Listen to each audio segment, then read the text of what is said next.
سیدنا عبداللہ بن عباس رضی اللہ عنہما ایک دن نبی کریم صلی اللہ علیہ وسلم کے پیچھے سوار تھے تو نبی کریم صلی اللہ علیہ وسلم نے ارشاد فرمایا، اے لڑکے، اے غلام، تو اللہ کا دھیان رکھ، اللہ تیرا دھیان رکھے گا۔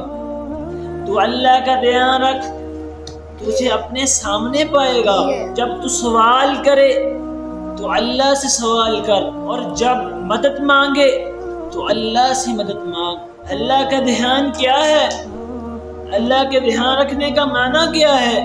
اللہ تعالیٰ کی حدود کا دھیان رکھنا، اللہ تعالیٰ کے احکام کا دھیان رکھنا، جن چیزوں سے اللہ تعالیٰ نے منع کیا ہے ان کا دھیان رکھنا، جن باتوں کا اللہ تعالیٰ نے حکم دیا ہے ان کا دھیان رکھنا۔ اللہ کی حد آ جائے اس سے آگے نہ بڑھنا، یہ اللہ کا دھیان رکھنا ہے۔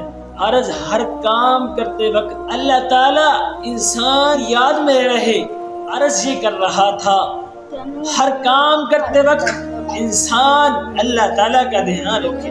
اللہ تعالیٰ نے قرآن مجید میں ارشاد فرمایا، وَالْحَافِظُونَ لِحُدُودِ اللَّهِ، اور وہ جو اللہ تعالیٰ کی حدود کی حفاظت کرنے والے ہیں